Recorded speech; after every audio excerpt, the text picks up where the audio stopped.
Morning everyone, this is day 13 of the AutoCAD 30-day challenge. Today's challenge is just going to be the last part component for our screw jack. So tomorrow we're going to go through the assembly process and build our actual components. So tomorrow's challenge will be a bit more of a can you replicate rather than can you do. So let's have a look at this one then. So here's our part.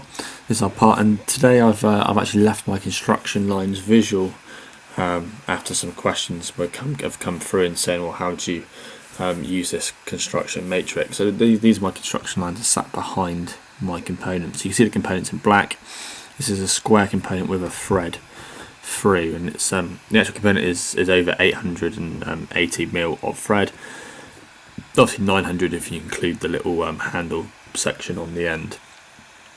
Obviously this is drawn in pretty much to scale, so it's 2:1 scale. It's zoomed in twice the actual physical length, and you can obviously tell that this section here is not actually 880. What I've done is I put a broken line dimension in and then put it down as 880. That's just to say, well, it is 880 long, but I haven't got the visual space to show the whole way through.